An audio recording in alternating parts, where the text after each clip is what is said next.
ChatGPT, OpenAI ha lanzado ChatGPT Health,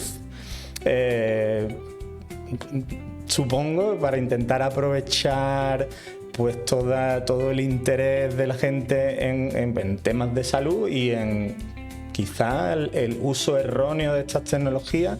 ¿Qué hace ChatGPT Health? Bueno, te deja muy claro que no es una herramienta que pretenda diagnosticar ni que pretenda decirte a qué tratamiento deberías someterte. O el reglamento de inteligencia artificial, si hablamos de que sea un hospital, por ejemplo, el que lo utilice. Ahí sí que ya veo que hay en juego obligaciones de pues, la IA generativa en términos de transparencia, incluso de riesgo sistémico, ¿no? Porque si todo el mundo lo comienza a utilizar, esto podría causar serios problemas desde el punto de vista de la salud pública. Cuando yo leí sobre esta aplicación, pensaba en la salud mental también, que creo que ya hubo consecuencias en cuanto al uso de la IA en aspectos de salud mental. Entonces, ahí realmente es como el uso que le da al usuario y las consecuencias, como que las responsabilidades son solamente del usuario. También se procesan, cantidades ingentes de información y efectivamente, como tú lo decías, yo no sé si es en los últimos 5 años o en los últimos 10, creo que se ha generado más información que en todo el resto de la historia de la humanidad. Sí. Sea información de calidad y que la podamos utilizar de forma que nos aporte algo y no haga únicamente ruido, es el verdadero reto. Y es un reto que no es solo tecnológico o jurídico, sino también social. Y adelante. Muy buenas tardes. Volvemos de las vacaciones en un nuevo episodio de Yo no soy abogado, pero como siempre, me presento. Soy Pablo Clavero, director en la agencia de marketing jurídico Gliss Market. Tengo, como siempre, a mi lado, aunque a unos cientos de kilómetros, a Nadia Antonini, más conocida como abogada marketinera. ¿Qué tal, Nadia? Buenas tardes, ¿cómo están? Bien, estupendo. Y bueno, pues hoy tenemos a una invitada muy especial que además, a pesar de que programamos esta entrevista hace como un mes, ¿no? Creo. Pues ha habido unas novedades en los días anteriores y yo creo que el timing, como se puede decir, no puede ser absolutamente mejor. Es un tema totalmente relevante. Tenemos con nosotros a María Sánchez Vesga. Voy a decir tus títulos lento para no equivocarme mucho. Técnico superior senior de gobernanza en el proyecto Health Data de MAD-R&I. Esto... Y de Madrid. Madrid. Esa es Madrid, pero puesto ahí una forma rara, ¿no? Experta externa del Comité de Ética de la Investigación con Medicamentos y vicepresidenta del Consejo de Gobierno de la Comisión Joven de ENATIC. Eres abogada, ¿no, María? Antes te decía que se me había quedado grabado que habías hecho un máster en Estrasburgo, ¿no? Era sobre tema ya de médico, ¿verdad?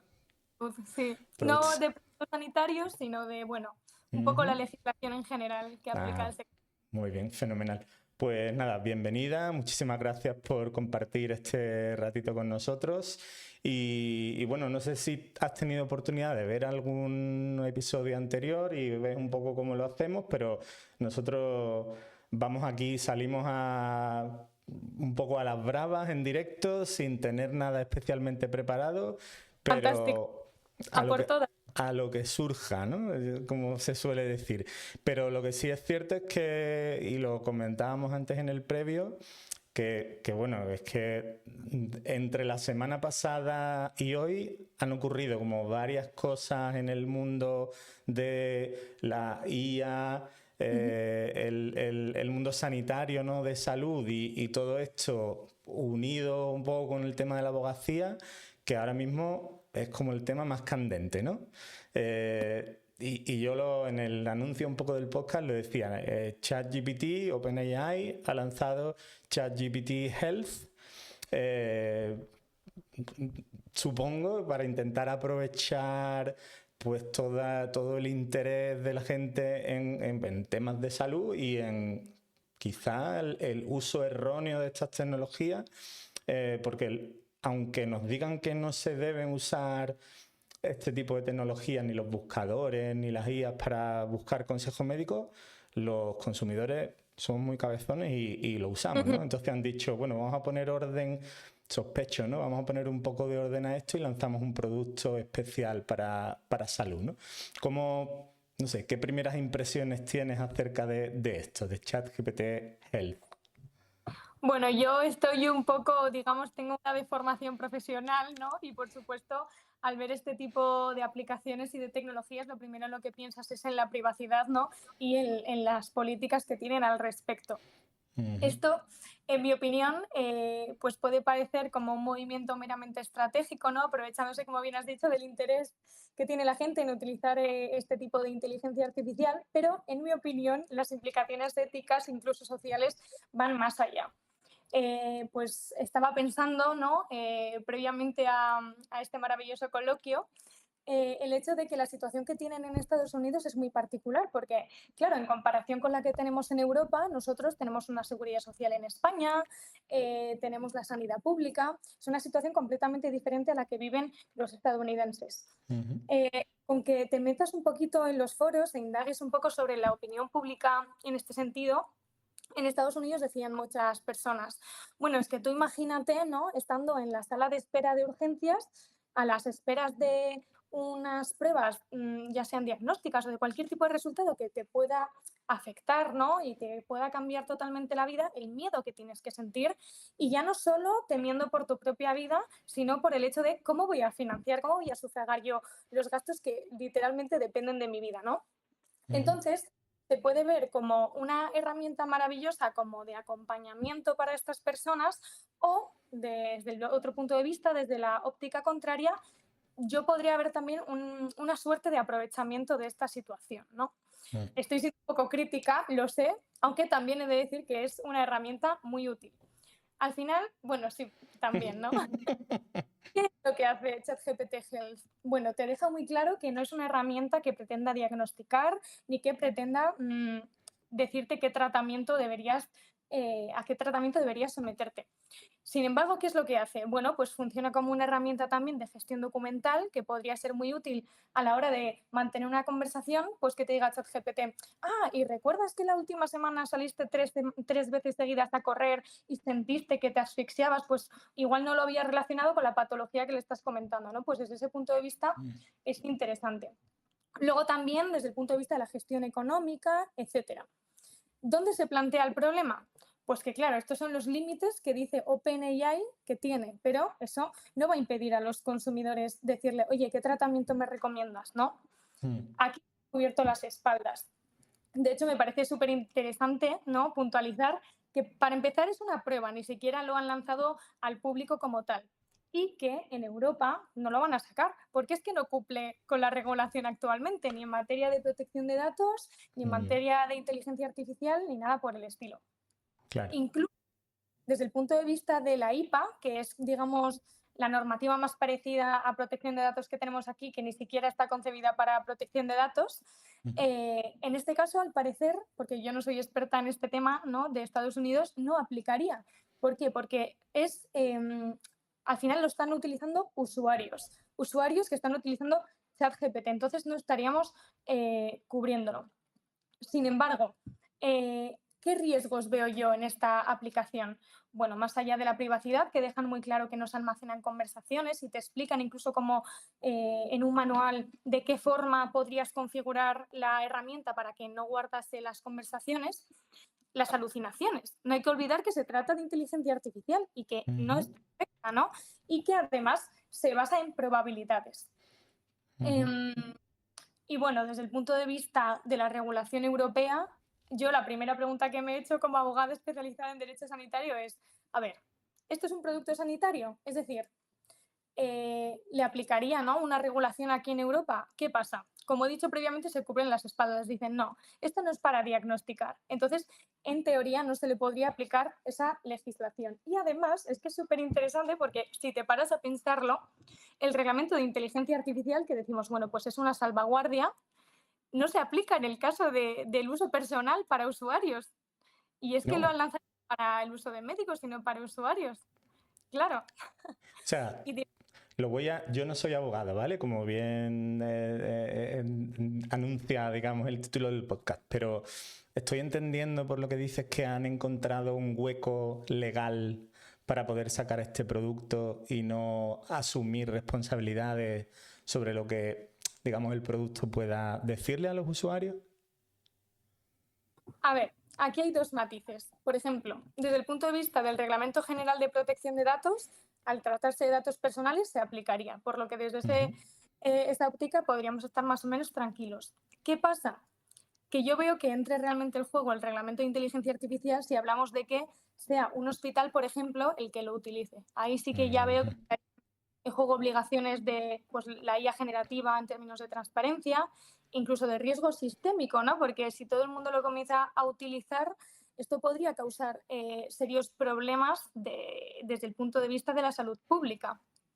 Y, por supuesto, las obligaciones con las que tendría que cumplir el proveedor o en materia de responsabilidad si causa un defecto, pues sería un producto defectuoso, ¿no?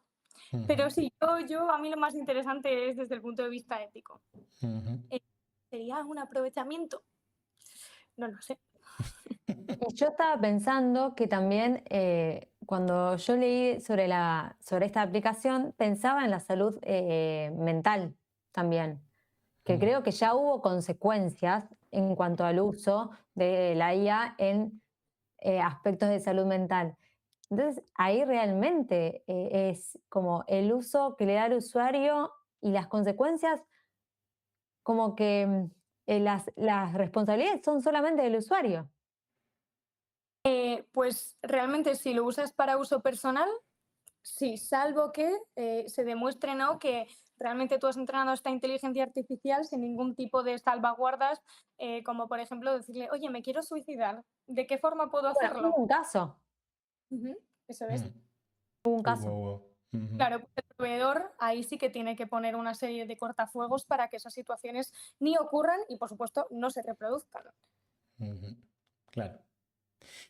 La verdad que ya digo, me parece que a pesar de que desde los organismos públicos y las grandes empresas se intente cortar, ¿no?, o poner las salvaguardas, pero los consumidores vamos siempre por delante y buscamos la manera de encontrar lo que queremos, incluso aunque no nos proteja, ¿no?, porque ya digo, yo soy el primero que soy consciente de cómo es la legislación, que todos estos productos, o incluso no sé, antes de OpenAI, ¿no?, y de ChatGPT, la búsqueda de Google, que no te puedes fiar de lo que pone ahí, pero no dejas de utilizarlo. Entonces, me parece que siempre buscamos el hueco donde meternos ahí. Está claro que es utilizarlo con criterio. Sí. Lo que pasa es que si usas ChatGPT o cualquier otro tipo de inteligencia artificial generativa sin conocimiento detrás, te vas a creer lo primero que te digo, porque es que además yo creo que está configurado para que te creas lo que se dice y además es una inteligencia artificial particularmente complaciente, ¿no? Y luego Sesgo de confirmación. te dirá, tienes razón, y, pues ¿por qué me dices esto, no? Totalmente.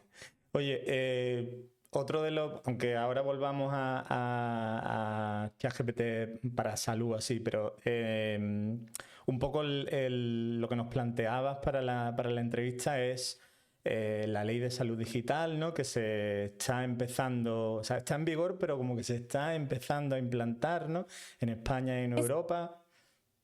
Sí. Exacto. Es el Espacio Europeo de Datos de Salud que en España se materializa como un anteproyecto de ley que se llama Ley de Salud Digital. Ley de Salud Digital. Pero creo que tiene un horizonte, no es precisamente rápido, ¿no? Me parece que es como hasta 2031, así que se van a ir implantando por fases, ¿no? Es como una cosa relativamente lenta. Pero de ahí me interesaba una cosa de lo que habías mencionado en otras entrevistas que te han hecho, que eran lo de el historial clínico, ¿no? O ese expediente o ese historial clínico digital, ¿no?, que imagino que ya existe a día de hoy. O sea, ya tú cuando vas al médico no ves papel, solo ves un teclado y están introduciendo datos y los análisis que te hacen, todo entra en algún sitio, pero creo que ya se regula, ¿no?, de alguna manera esto, porque además la transformación digital que está viviendo la sociedad en su conjunto influye mucho aquí, ¿no? Ya no es solamente un diagnóstico médico, clínico que te den, sino llevas un reloj en la muñeca que te mide la frecuencia cardíaca, la presión arterial, no sé, hay como una cantidad de datos relacionados con la salud. Le llaman de bienestar, ¿no?, de wellness, pero al final es relacionado con la salud, ¿no? Entonces, ¿qué nos puedes contar acerca de esta ley de salud digital, de lo que está cambiando y en qué afecta? Bueno, quien nos ve la mayoría son abogados, ¿no? Entonces, ¿en qué, como tú bien decías, qué oportunidades surgen con todo esto para la abogacía? Por supuesto, pues mirad, lo primero que me gustaría decir al respecto es que por lo menos en España tenemos un grado de madurez digital bastante alto en comparación con con otros Estados miembros de la Unión Europea, porque algunos todavía trabajan con papel, algo que nos parece casi inconcebible a día de hoy, pero bueno, también tiene su ventaja, ¿no? Porque nosotros que ya hemos empezado, pues si hemos cometido errores tendremos que solventarlos y eso también es un freno. Sin embargo, pues podrán partir de cero sin este tipo de complicaciones, aprendiendo de la experiencia previa. Cierto. Nosotros tenemos una historia clínica en nuestros centros de salud, ¿no? Donde, y además está regulada la historia clínica en la Ley de Autonomía del Paciente, con cuál es su contenido mínimo, qué es una historia clínica, se controla también el acceso, ¿no? O sea, un médico o una enfermera o incluso personal administrativo puede acceder a tu historia clínica electrónica siempre y cuando sea con una finalidad muy concreta y no por mera curiosidad. Se han producido condenas muy importantes, pues precisamente tal vez por personal sanitario que tenía curiosidad, por la razón que sea, pongamos por celos o por relaciones sentimentales, y han sido condenados. Wow. Bueno, pues, ¿qué es lo que ocurre con la historia clínica electrónica? Como digo, esto ya existe en España. De hecho, tuvimos la suerte de poder participar en un proyecto que se llamaba eHealth Network, donde lo que se pretendía hacer era promover, ¿no?, el tener una historia clínica electrónica, la digitalización, incluso una palabra clave transversal que es la interoperabilidad, que es precisamente el problema. Esta era una iniciativa voluntaria y lo que se ha conseguido hacer con el Reglamento del Espacio Europeo de Datos de Salud es hacerlo obligatorio. Y obligatorio de una forma homogénea, que no cada uno vaya haciendo lo que le parece bien, porque entonces volvemos al problema del inicio. ¿Qué es la interoperabilidad? ¿Qué es esto tan interesante, no? Pues es al final hablar el mismo idioma. Porque ahora mismo nos sorprendemos, yo por ejemplo soy transfronteriza de la región vasca, por tanto, o sea, de la comunidad autónoma del País Vasco, por tanto en esa región somos transfronterizos con Francia, y puede que para ellos una cama de hospital no se diga de la misma forma que como se diría, por ejemplo, en San Sebastián. Y ahí, por ejemplo, se pueden producir malentendidos. Y eso también ocurrió durante la pandemia, que ha supuesto un freno. Entonces, lo que queremos es hablar el mismo idioma, estandarizarlo para que el día de mañana, por ejemplo, si se nos ocurre viajar dentro de la Unión Europea, pues podamos ser atendidos por profesionales sanitarios en las mismas condiciones que lo seríamos ya no digo ni en nuestra comunidad autónoma, sino donde nosotros vivimos, porque incluso en las propias comunidades autónomas hay una falta de interoperabilidad. A mí personalmente me ha ocurrido ir al médico y decirle, bueno, sí, porque este informe, y pararme los pies y comentarme, perdona, no tenemos constancia de esto. Digo, ¿cómo? O sea, ya no estoy diciendo País Vasco, Madrid, no, de Bilbao a San Sebastián. O sea, para que os hagáis idea de lo importante que es esto. Y esto es una cuestión fundamental, sobre todo desde el punto de vista de la continuidad asistencial, ¿no? Para que no se pierdan por el camino datos que son esenciales para poder proveernos de asistencia sanitaria y que, vamos, se pueden cometer errores muy importantes. Pero es que nosotros nos hacemos a la idea cuando vamos a los centros sanitarios de que estamos en buenas manos y por supuesto lo estamos, pero somos todos humanos y cometemos errores.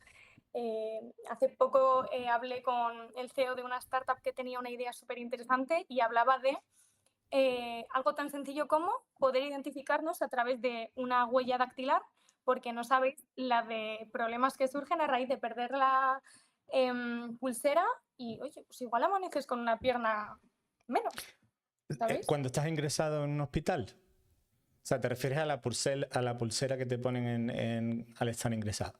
Es rudimentario, es una pulsera de papel que se puede caer y es la única forma que tienen de identificarte. Totalmente. Ujú. Sí, alguien que no esté, que haya perdido el conocimiento, que no esté, pues desde Algo. luego, sin duda. Y una pregunta, María, en relación a la ley de salud digital y de esa interoperabilidad, ¿no? De que ya el tema es transfronterizo, que además me parece muy razonable porque hoy en día los ciudadanos tienen o tenemos mucha movilidad, ¿no? Nos movemos continuamente, viajamos mucho y tal. ¿Cómo queda ¿Quiénes son los jueces competentes en un caso transfronterizo, digamos, ¿no? Aquí, ¿qué ley aplica? Si es que hay diferencias entre la ley entre países, si hay un error que se comete en Alemania y en un ciudadano español o un paciente en Madrid, ¿tiene alguna regulación? ¿Llega la ley hasta ese punto Para resolver estos problemas, lo que tenemos es el derecho internacional privado. Yo no soy especialista en eso, la verdad es que me pareció una asignatura un poco complicada, no voy a mentir. Sí, Lo que sí que os puedo comentar es que en el marco de este reglamento se van a designar unas autoridades de salud digital. Por lo que si vemos nuestros derechos vulnerados en el marco de, bueno, es que no lo he comentado, que es esencial, esto se llama uso primario, que el uso primario es el uso de los datos, de nuestros datos, ¿no? Para poder proveernos de asistencia sanitaria. Entonces, pongamos pues que se vulneran nuestros derechos en materia de protección de datos, pues además de poder acudir a la Agencia Española de Productos Sanitarios ya, de protección de datos, dirigirnos a estas autoridades que van a estar en cada Estado miembro y que, por supuesto, tendrán que coordinarse con el resto de las autoridades de los diferentes países de Europa. Claro. Y hablabas de... Bueno, me he metido. Nadia, no sé si quieres hacer alguna pregunta. No, quizás iba por un poco otro tema, pero con respecto a la historia clínica, en cuanto a la prueba, a la originalidad o a la autenticidad para presentar en un expediente, en un caso de mala praxis, ¿cómo tiene alguna medida de seguridad, supongo? Ya que no va a haber papel. Bueno, o sea, es tan sencillo como la propia historia clínica, evidentemente las partes que sean necesarias, porque a un juicio tampoco vamos a aportar más allá, pues eso es una prueba, forma parte de las pruebas, eso es documental, se pueden aportar pruebas digitales también o imprimir. La verdad es que nunca me he encontrado en esta situación, pero estoy segura de que se podría aportar como prueba si hiciera falta. Bien. Y eso, bueno, María... respondiendo... Discúlpame. No, verás, es que se me está ocurriendo que ese historial clínico digital que con la aportación de... Me imagino que el volumen de datos que se generan respecto a los pacientes dentro de un centro sanitario está creciendo exponencialmente porque cada vez hay más tecnología, más... no sé, alguien que tenga problemas, sea diabético, por ejemplo, los controles de glucosa antes serían una vez al día y ahora pueden ser una vez cada minuto, ¿no? Me imagino que el volumen de datos crece exponencialmente. ¿Requiere esto de nuevas habilidades por parte de los abogados? Porque claro, un abogado que esté ejerciendo y que tenga en sus manos un caso, como dicen, de mala praxis, de negligencia o de temas relacionados sanitarios, ahora a lo mejor está mirando, o sea, ahora no hay un expediente o un historial clínico de unas cuantas páginas, sino de unas cuantas miles de páginas, ¿no? Esto requiere de nuevos conocimientos o de extender el conocimiento hacia otras áreas, pues para la gente que ejerce la abogacía.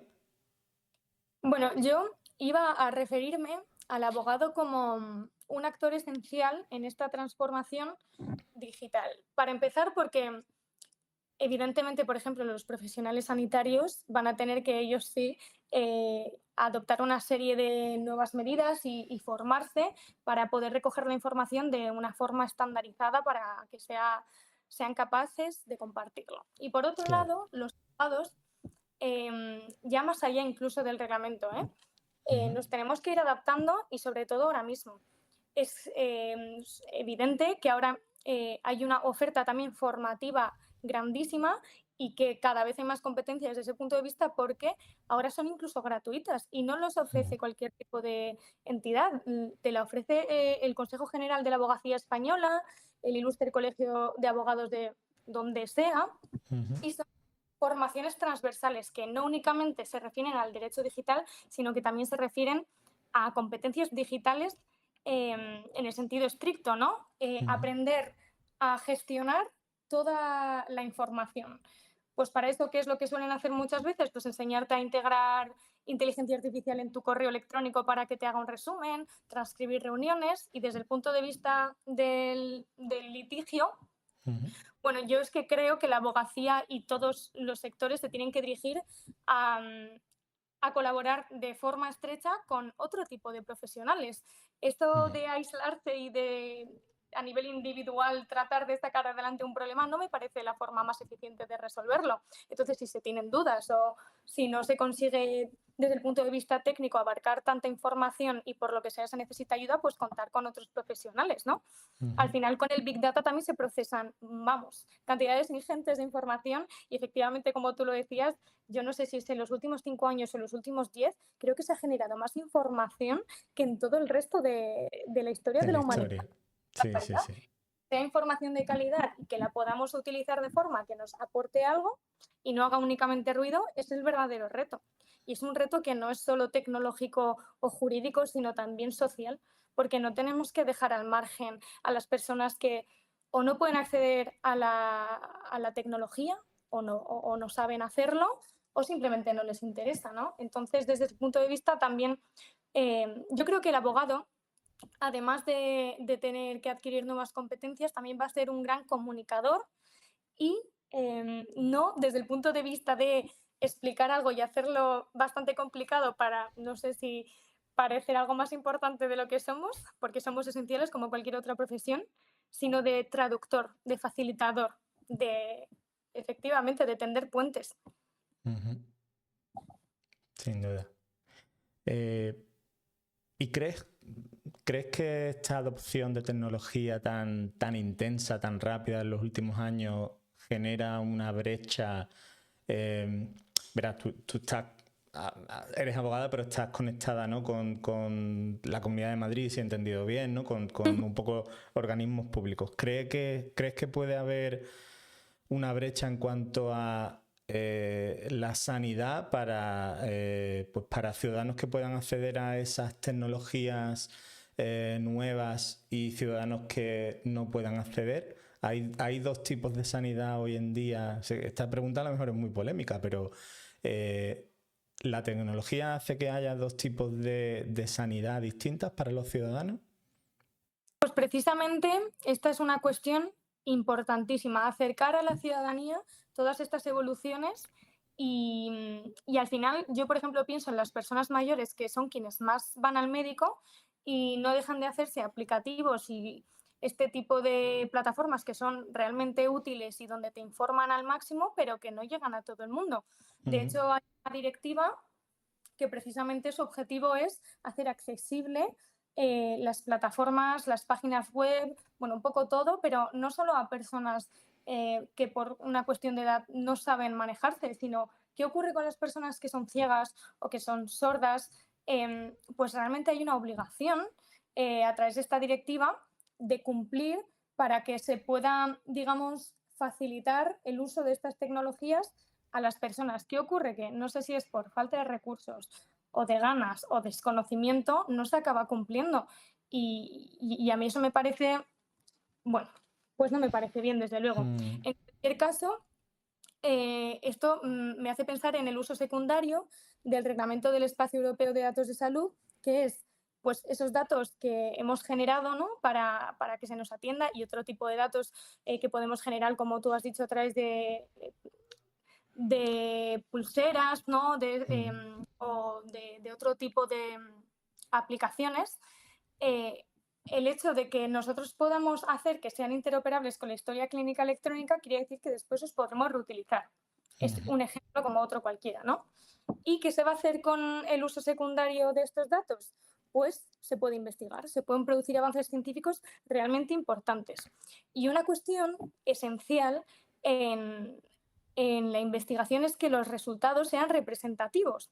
Por ejemplo, ¿qué sentido tendría realizar una investigación sobre una enfermedad que es prevalente en la población que es más mayor si no contamos con los datos de estas personas? Entonces, si los pacientes de una edad más avanzada no son capaces de generar esos datos al mismo ritmo que, por ejemplo, el resto de la población, aquí tenemos una brecha importantísima. Se está marginando incluso de los beneficios sociales que las leyes están ahora mismo generando, ¿no? Claro. Eso cuenta también.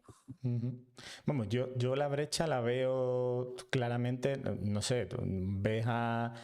Te cuento un caso particular, mis padres que ya están en los 70, 80, para pedir una cita médica se las ven y se las desean, porque llaman por teléfono y hay un chatbot, ¿no? Una IA, un asistente de IA de voz, y no consiguen transmitir la información. Entonces, empezando por ahí hasta el resto de la cadena o de todo el sector sanitario, es que esa brecha es real, ¿no? Y claro, vamos, nosotros que quizá estamos en otra generación y hemos podido adaptarnos un poco a todos estos cambios de una manera, o somos más flexibles, ¿no? Y tenemos la mente más abierta y vemos que está...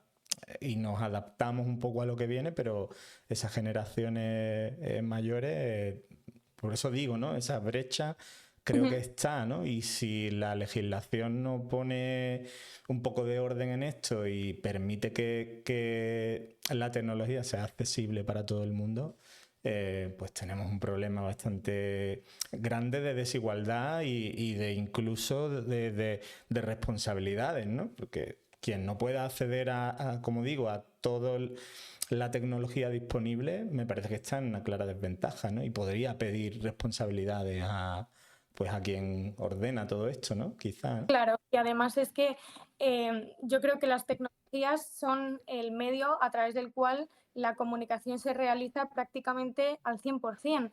Y retomando un poco el tema del Reglamento del Espacio Europeo de Datos de Salud, una cuestión que además es muy polémica es que nuestros datos se van a utilizar sin que nosotros necesariamente demos nuestro consentimiento, porque se presupone que, bueno, es un consentimiento presunto. Esto es como cuando nosotros fallecemos y nuestros órganos se donan automáticamente, salvo que nosotros hayamos manifestado lo contrario. Pues lo mismo ocurre con nuestros datos. Pero bueno, también yo plantearía, si sabemos que los datos salvan vidas, ¿no? Porque los tratamos de una manera diferente que nuestros órganos a la hora de fallecer. Yo entiendo que seguimos vivos, es una cuestión muy importante, pero a lo que voy es que para ejercer este derecho, que se llama el derecho de autoexclusión, que quiere decir que no queremos que se utilicen nuestros datos pues, para estos fines secundarios, que hay varios: investigación científica, formulación de políticas públicas, estadística. Tenemos que estar previamente informados para ejercerlo de una forma efectiva, porque igual por miedo, sin conocer las miles de garantías que hay ahora mismo previstas, pues por un miedo al mal uso de nuestros datos decimos no quiero que se utilicen. Y claro, si ya es difícil llegar a personas, por ejemplo, mayores, retomamos el tema de la desigualdad, pues vamos a acrecentarla. Y se me ocurrió que también, como hay desigualdad con las personas mayores, también yo creo que falta información en la edad primaria sobre cómo usarlo, los límites de este uso. Me parece que en las dos brechas se podría educar y hacer algo para que el uso sea correcto también. Y el acceso, se me ocurre quizás en las edades mayores es el acceso a la salud, pero en las edades más chicas es también este uso de la tecnología para preguntar cosas, para usarlo de psicólogo muchas veces. Entonces creo que también se podría informar sobre ciertos límites, ciertos tipos de usos. Efectivamente, de hecho tenemos ahora un ejemplo que no necesariamente incumbe a las personas menores de edad, pero son la generación de deepfakes de personas, pues bueno, sin ropa básicamente, que atenta evidentemente al derecho al honor, y los menores, por suerte o por desgracia, están muy espabilados y saben utilizar las tecnologías y forman parte de ellas y están dentro de las redes sociales, y también se pueden ver perjudicados por estos peligros pues que acechan constantemente y que están de plena actualidad, vamos. Hace falta mucha educación y muchísima información, ¿no? Sí, y siento que todos los puntos se terminan tocando con el derecho. Pues sí, por lo menos desde el punto de vista de la regulación, pero el derecho lo que hace es explicarnos, ¿no? o tratar de poner unos límites a la forma en la que nos tenemos que comportar, pero yo creo que lo más importante es la educación, porque si nosotros nos regimos por una serie de valores, no tendríamos que llegar a estos límites. Lo que pasa que, bueno, en el mundo hay de todo, ¿no? Cierto, de todo hay. María, una cosa que se me ocurre, quizás es una maldad, pero se me ocurre al respecto de la autoexclusión, ¿no? De que nuestros datos de historial clínico, aunque sean anonimizados, ¿no? o se puedan usar para estudios. Esos estudios, ese uso de los datos, me imagino que de forma masiva, ¿se regula para que no tenga un uso un poco, un mal uso, digamos, o un uso sesgado de todos esos datos? Y verás, se me está ocurriendo, como digo, una maldad, que una compañía aseguradora médica estimule los algoritmos de alguna manera para no recomendar pruebas demasiado costosas, ¿vale? Y así ahorre cierto dinero entre sus asegurados, ¿no? Al igual que nosotros hace un momento estábamos hablando de el mal comportamiento que puede tener una persona, también lo ha pensado el legislador europeo. Y al igual que en el reglamento de inteligencia artificial hay sistemas de inteligencia artificial prohibidos, hay fines prohibidos para los que no se pueden utilizar estos datos de salud. Pues precisamente, ¿no? Para causar un perjuicio en cuanto a aseguradoras, bancos, empleo, y también no se tienen que utilizar estos datos ni se pueden utilizar para fines de mercadotecnia o para contravenir la legislación que existe actualmente en términos éticos. Tenemos que guiarnos por los usos prohibidos, y además cuando se pidan los datos para investigar o para cualquier otro de estos fines secundarios, tiene que ser siempre en beneficio del interés general, del interés social. No puede ser a nivel lucrativo porque como farmacéutica me interesa sacar este medicamento y no tengo, digamos, unos pacientes con los que quiero investigar, ¿me explico? Claro, bueno, creo que ChatGPT Health es una consecuencia de la información que recaudó esa inteligencia artificial y evidentemente vio que un gran porcentaje de la población que lo usaba con ese fin, y dijeron, bueno, acá hay algo que podemos explotar. Yo no creo en la bondad de una empresa así, yo creo que hay fines comerciales detrás. Está claro que han visto un problema, y es, por ejemplo, en España tenemos el caso de la saturación de los médicos que tienen 10 minutos de consulta por cada paciente y ven 60 pacientes al día por lo menos, y en Estados Unidos ocurre pues que no todo el mundo precisamente se puede permitir acceder a la sanidad. Entonces han visto ahí un vacío que una inteligencia artificial generativa podía llenar, y simplemente digamos que han aprovechado la oportunidad. Lo importante es ponerle límites y que si se va a utilizar, porque además es que sería absurdo prohibirlo, porque, bueno, desde mi punto de vista regulatorio, si tú prohíbes algo, se va a seguir haciendo. La cosa es regularlo, porque así somos los seres humanos, nos dicen que no a algo y vamos a hacerlo, ¿no? Pues por lo menos tener garantías desde el punto de vista de derechos fundamentales, ¿no? De protección de, aunque sea cosas básicas como la dignidad, el derecho a la privacidad. Bueno, que no vayamos a la deriva al final en términos sociales, porque sería la catombe. Claro. Y desde el sector, digamos, desde el sector de la sanidad, ¿se regula de alguna manera la incorporación de estas inteligencias artificiales generativas? Porque se me ocurre, me han dicho un pajarito por ahí que algunos doctores pasando consulta pueden estar usando ChatGPT para, bueno, digamos, mejorar su diagnóstico o acelerar o hacer... porque claro, al final estos modelos, ¿no?, de LLMs han probablemente leído más literatura médica que cualquier doctor puede hacer en su vida, ¿no? La base de datos, de la base de conocimiento es absolutamente inmensa, ¿no? No sé si la ley de salud digital o esto ha tocado ese área. Es decir, ¿puede el sector médico, el sector sanitario, incorporar IAs o incorporar esa tecnología más o menos a su antojo, o tienen que estar, no, tiene que haber alguna salvaguarda también en ese sentido, no solo de la parte del paciente y de los consumidores, sino también de la parte de la industria? Pues precisamente está regulado, se puede integrar, lo que no se puede hacer es de cualquier manera. Esto es como, imaginémoslo en cualquier empresa, desde el punto de vista del compliance, lo que pretende hacer el abogado o el encargado a nivel legal de esto es saber cómo se está utilizando para dar una serie de instrucciones, formaciones, para que se pueda utilizar. ¿Qué ocurre con la IA, por ejemplo, que se utilice para pasar consulta? Porque sí que es cierto que puede tener la capacidad de procesamiento de información que no tenemos los seres humanos, pero eso no quiere decir que lo haga mejor. Digo en términos de calidad, ¿no? Cierto.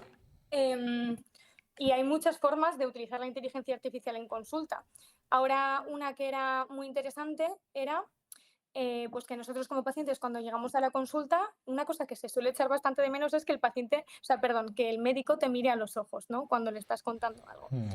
Entonces, ¿qué es lo que hacían? Era poner una inteligencia artificial que retranscribiera la conversación, que luego te la segmentara por patología o por puntos clave, ¿no?, para luego el diagnóstico, cualquier cosa, y mientras el médico tuviera una conversación como debería de tenerla contigo.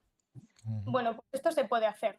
¿Qué ocurre? Dependiendo de si es un producto sanitario o no, tiene que pasar por una serie de procedimientos, lo que se llama evaluación de conformidad, que es básicamente a partir de la documentación técnica pasar un proceso donde se verifique que a nivel de datos son datos de calidad, que se gobiernan y que hay ciberseguridad y que no va a haber brechas, o que se ha hecho una evaluación de impacto y que se sabe que si hay un riesgo se va a intentar mitigar.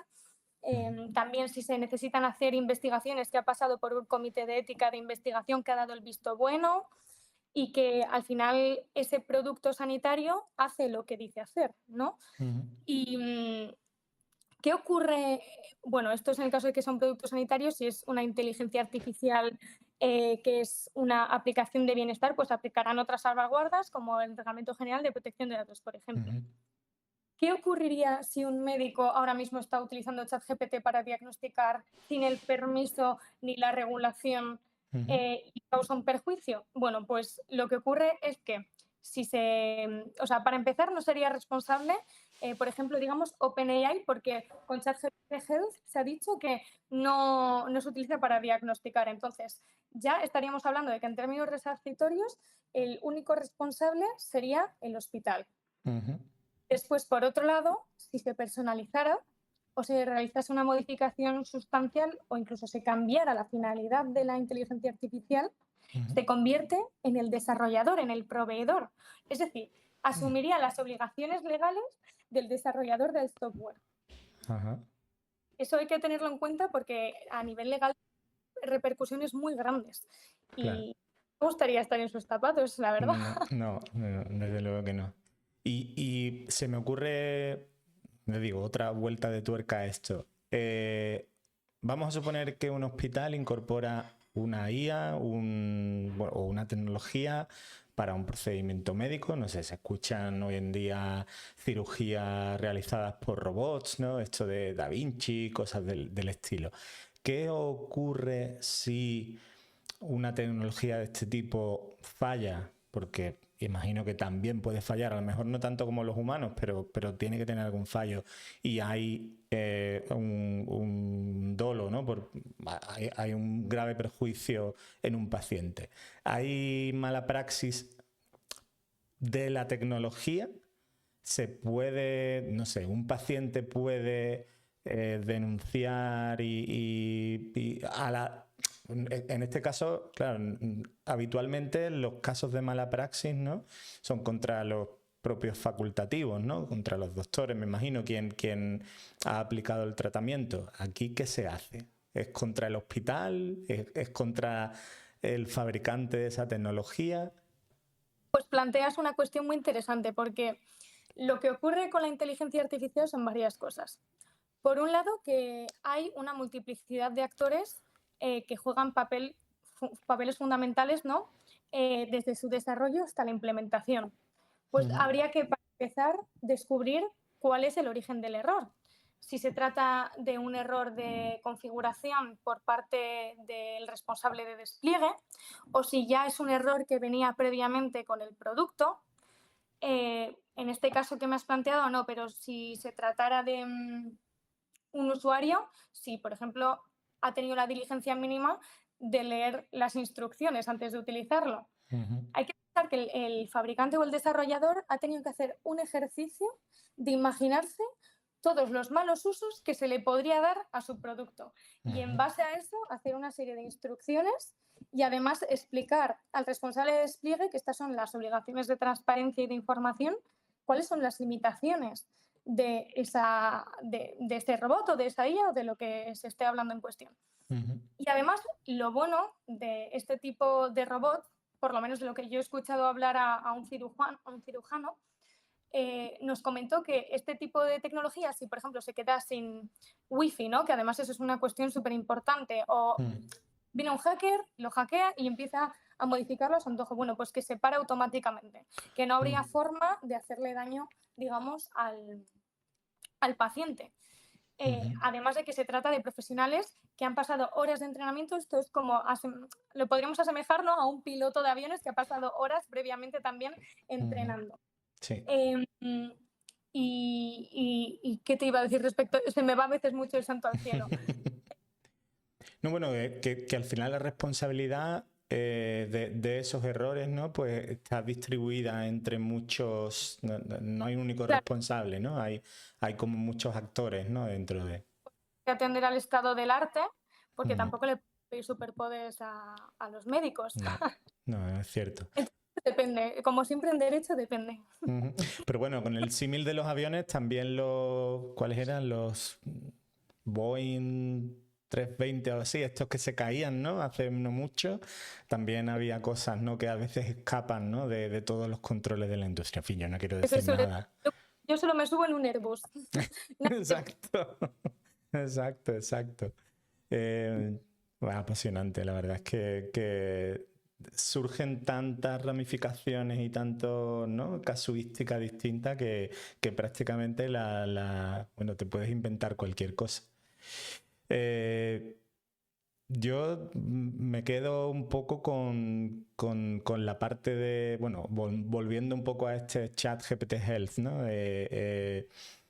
Creo que también, para el caso de Estados Unidos que tú mencionabas, puede servir de triaje, ¿no? Lo típico que se hace, que aquí en Europa, ¿no?, en España, que tenemos una sanidad gratuita, ¿no?, accesible para todo el mundo, hay muchas veces que desde los hospitales, ¿no?, desde los organismos se dice que la gente va por un simple resfriado o por una cosa que no tiene importancia y por eso se colapsan, ¿no?, las emergencias, ¿no?, las urgencias. Quizá accediendo a tecnología y usándola de forma responsable, pues a lo mejor evitamos colapsar todos los servicios sanitarios, por lo menos para los casos que sean realmente graves, ¿no? Y cosas que sean leves, pues bueno, no tiene sentido que se acudan a unas urgencias, ¿no? ¿Cómo lo ves en este sentido? Pues precisamente es uno de los casos que prevé el reglamento de inteligencia artificial y que se considera de alto riesgo. También es cierto que hay múltiples factores por los que ahora mismo vendría bien una IA de triaje en las urgencias, pero yo como paciente pienso, pongamos que acudo a urgencias porque no tengo cita hasta dentro de 2 semanas con mi médico y tengo un herpes que es extremadamente molesto, ¿no? Pues en la farmacia no se me podría dar sin receta el medicamento. Y en otros países la forma en la que lo están solucionando es atribuyéndoles más competencias a los farmacéuticos a la hora de dispensar medicamentos que evidentemente pues son cuestiones básicas, ¿no? Claro. Oye, que tengo un herpes o no se me ocurre ahora, pero unas pequeñas anginas o, bueno, circunstancias por las que precisamente nosotros no iríamos a urgencias, pero que acabamos colapsando. Y cuando se utiliza una IA para el triaje, se convierte en una IA regulada de alto riesgo y tendría que cumplir con varias obligaciones, como he dicho previamente, de los artículos 9 a 15, que, como he dicho, ciberseguridad, gobierno del dato, documentación técnica, evaluación de conformidad y por supuesto, hacer una evaluación de impacto de los derechos fundamentales. De hecho, yo soy consciente de que hay proyectos en los que se está intentando llevar a cabo este tipo de iniciativas y no me cabe duda de que dentro de poco lo veremos en nuestros propios centros. Pero bueno, antes de continuar, no sé si os parecería hablar un poco del abogado del futuro en términos de derecho digital y derecho sanitario. Me has leído la mente porque que es verdad, solemos ir resumiendo, ¿no?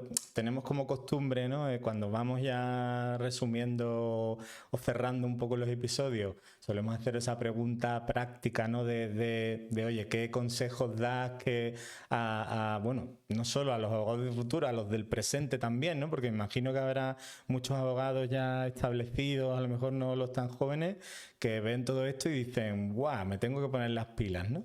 Así que tienes la vía libre para dar todos los consejos, trucos que tú hayas visto, obviamente en tu experiencia especializada, ¿no? En derecho sanitario, ¿no? Adelante. Exactamente, quería puntualizar que para mí el abogado del futuro es el abogado del presente, simplemente consciente de los retos actuales y con todas las ganas del mundo de mantenerse actualizado. Una cuestión que yo he visto en mis pocos años la verdad, de ejercicio profesional, porque vamos, muy pocos. A lo que me refiero es, hay una escasez de un abogado que tenga los conocimientos especializados, además de dos tipos, digamos, de ramas del derecho, que es el derecho digital y el derecho sanitario, hacer una intersección entre estas dos especialidades y que además tenga las competencias digitales para poder desenvolverse en este nuevo mundo que se nos está abriendo. Entonces, lo que yo recomendaría es, sobre todo, más allá de actualizarse, el ser un abogado accesible y que esté constantemente al día, porque una de las mayores oportunidades que tenemos actualmente, por lo menos los abogados de este tipo, es el hecho de que la normativa es muy compleja y es realmente abundante, incluso se solapa. Entonces, el poder ser capaces de descifrarlo, ¿no? Y de darle forma y de hacerlo explicable para los clientes. Y por otro lado, también el mantenerse actualizado, porque lo que se intenta con la propuesta de reglamento de ómnibus o las propuestas de simplificación de las normativas es precisamente eso. Se dan cuenta de que estamos sobreregulados y de que necesitamos un punto de vista práctico, porque al final lo que se pretende es respetar los derechos y que las circunstancias se desenvuelvan de la forma más óptima posible. A veces no hace falta más regulación, sino hacerlo de una forma pues, más efectiva. Y yo veo que ya no solo en prisma del derecho digital y el derecho sanitario, sino en el resto de las ramas del derecho, eso es lo que se busca, ¿no? Un facilitador. A veces la sobreregulación creo que aleja el derecho al día a día de la gente. Precisamente. Y es que lo que decíamos, el tejido más grande que tenemos en Europa y creo que también en España empresarial es el de las empresas medianas y las startups y no se pueden permitir el hecho de pagar para cada nueva normativa que tengan un abogado al respecto. Claro, entonces hay que ser multidisciplinar también, especializado pero multidisciplinar. Es encontrar un equilibrio. Pero entonces, María, ¿tú recomiendas a esos abogados jóvenes, ¿no? Del futuro, les recomiendas especializarse en, por ejemplo, como tú has hecho, ¿no? En derecho sanitario o derecho digital? ¿O crees que con bucear, ¿no?, en la normativa y empaparse bien, un abogado generalista puede dar un consejo adecuado o tener una visión adecuada para todos estos temas, o a lo mejor las dos son válidas, ¿eh? No lo sé. Yo aquí concibo dos vías y claro, si estamos hablando de un abogado que pues recientemente acaba de terminar los estudios, pues evidentemente es una opción el especializarse. Pues ¿qué ocurre cuando ya tenemos una trayectoria y nos gustaría pues ser capaces de ofrecer un buen consejo a nuestro cliente? Bueno, pues para empezar hay que ser conscientes de que no se puede abarcar todo, ¿no? No quiere decir quedarse obsoleto, pero no se puede abarcar todo. Entonces, a veces es mejor poco y bueno que mucho y malo. Entonces, si vemos que nosotros no conseguimos llegar, pues se puede perfectamente coger y colaborar con un compañero que sí que esté especializado en estos temas. Sí que es verdad que siempre te puedes empapar de la normativa y que no me cabe duda de que hay abogados maravillosos, autodidactas, que lo van a hacer fantásticamente, pero lleva tiempo y tal vez no sería el ritmo que buscan alcanzar algunos abogados. Pero siempre se pueden hacer cursos, poco a poco yo estoy convencida de que a todo se llega, lo que pasa que hay normativas que son realmente complejas y que, bueno, no siempre es fácil hacer el salto de una especialidad a otra de la nada, pero es totalmente posible reconvertirse incluso. Y aparte pienso, perdón, que como con la inteligencia artificial muchos abogados buscan empaparse de estas nuevas ramas y se forma, pensaba en una especie de alianza. ¿Por qué no hacer esa alianza con otro colega que esté especializado y que quizás no verlo como una competencia, sino como una colaboración que los puede potenciar? No puedo estar más de acuerdo. Para mí, una de las cosas más bonitas son las maravillosas amistades que se forman por la vía de la profesión, que además se convierten pues eso, en grandes amigos. Y yo no aconsejo esa toxicidad de ver al de enfrente como un contrincante, porque nos podemos aportar muchísimo y yo siempre considero que si quieres llegar rápido, ve solo, pero si quieres llegar lejos, ve acompañado. Bueno, aquí desde este podcast hemos abanderado desde el principio la especialización, entonces me parece que es un perfecto complemento con la asociación, ¿no? Oye, que haya muchos especialistas en áreas muy concretas, pero que colaboren entre ellos para al final generar soluciones jurídicas mejores, ¿no?, para los clientes, ¿no? O sea, que me parece En Argentina es muy común escuchar estudio jurídico integral, como despacho de abogados integral. Es muy común en Argentina. Y realmente yo cuando quizás tengo una entrevista con un abogado que tiene un estudio jurídico integral, le pregunto siempre, ¿es integral de verdad? ¿La persona tiene una atención integral? Quizás en derecho de familia uno puede pensar un despacho jurídico integral como un abogado de familia, una psicopedagoga, un psicólogo, un asistente social, no sé. Entonces, digo, es integral, bueno, quizás también se puede, desde la asociación, se puede pensar en una atención integral para el cliente.